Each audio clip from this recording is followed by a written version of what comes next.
চরমোনাই জীবনে কল্পনা করে নাই, জামাত ইসলামী কখনো কল্পনা করেনি যে কখনো চরমোনাই স্টেজে উঠব। চরমোনাই কখনো কল্পনা করেনি জামাত ইসলামের সাথে এক হবে। কিন্তু তারা কাছাকাছি চলে আসছে।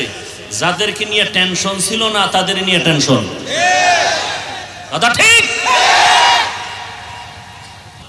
একটা বিষয়ের জন্য যে আল্লাহ উলামায়ে কেরামকে এক বানায় দাও, বরং ওলামায়ে কেরাম এক হতে না পারে সেজন্য কোটি কোটি টাকা ব্যয় করা হচ্ছে বিভিন্ন চক্রের মাধ্যমে। ওরা টাকা খাওয়াইয়া লোক লাগায় দিছে, দুই আলেমের মাঝখানে ফাটল ধরা। আলেম এক হলে আমগো নাস্তিকতার জাতা কলে আমরা মরে যাব। কারণ আজকে যদি আল্লাহর জাতের উপরে শপথ করে বলছি আমার দেশের আলেম সব এক হয়, বাংলাদেশের জমিনে দাঁড়িয়ে কোনো নাস্তিক, কোনো বেঈমান, কোনো মুনাফিক আলেমের দিকে তাকায় কথা বলার সাহস পাবে না।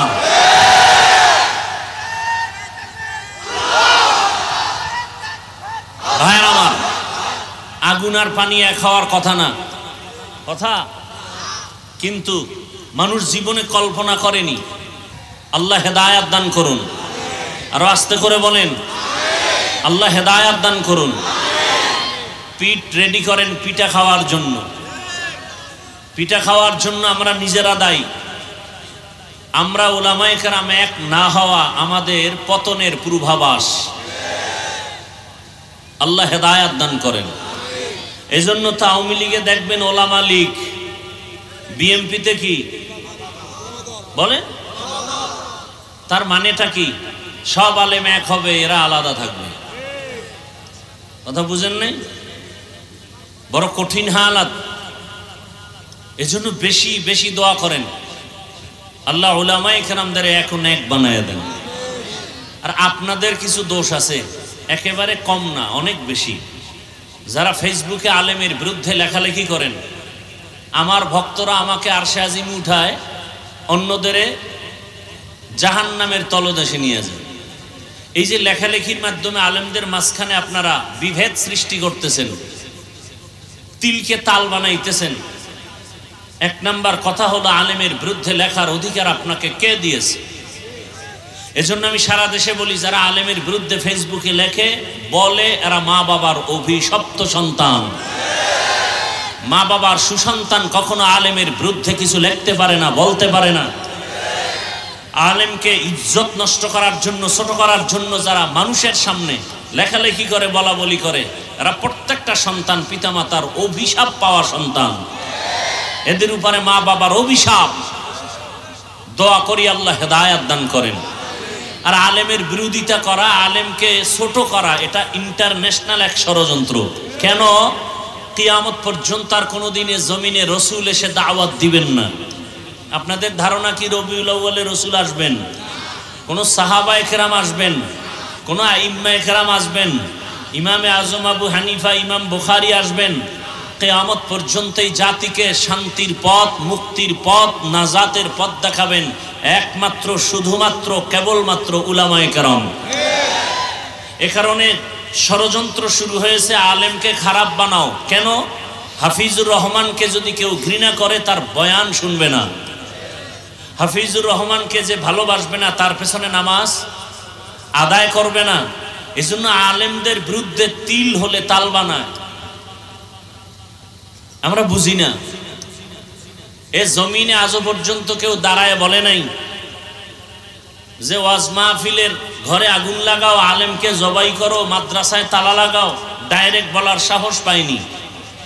এ জমিনে এখন মক্তব নাই বললে চলে, সকালবেলার মক্তব।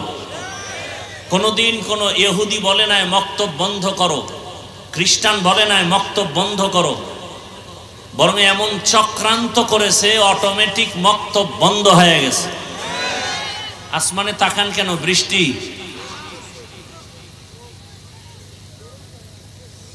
এদিকে খেয়াল করেন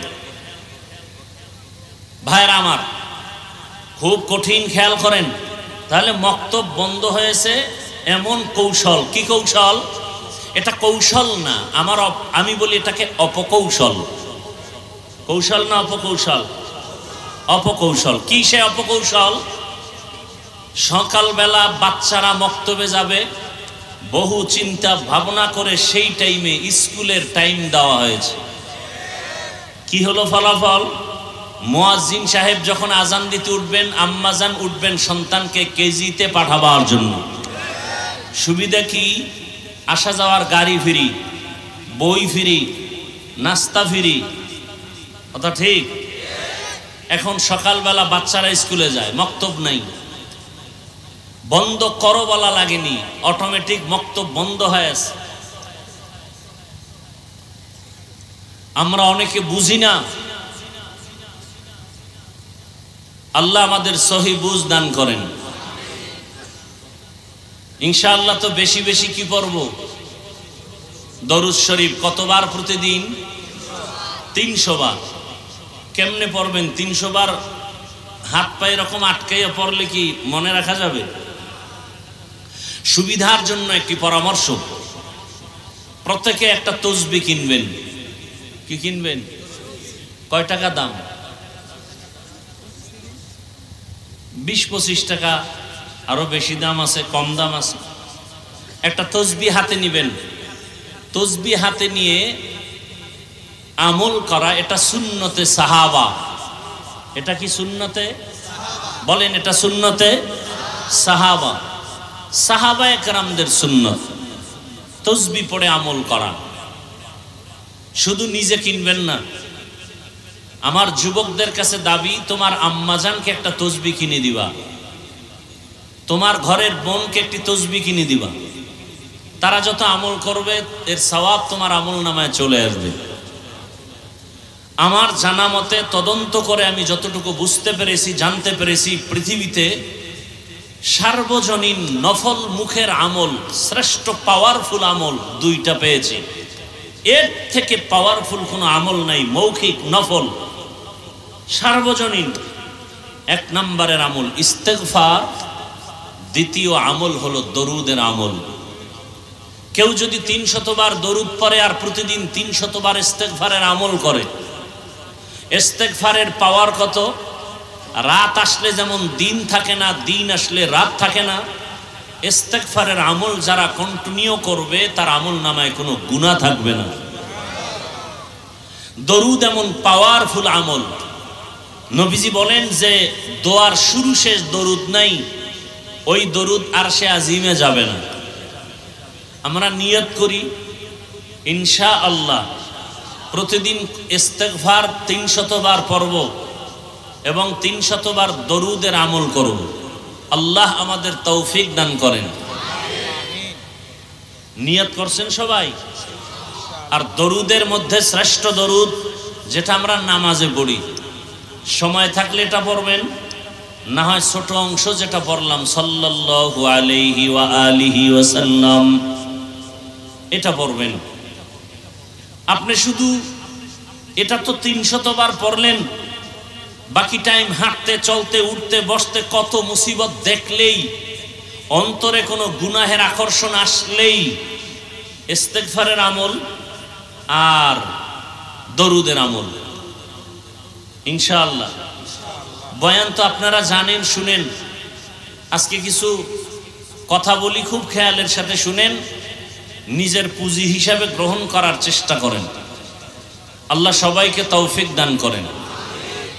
যাদের আয়োজনে আজকের এই সুন্দর প্রোগ্রাম, আল্লাহ তাদেরকে কবুল করেন।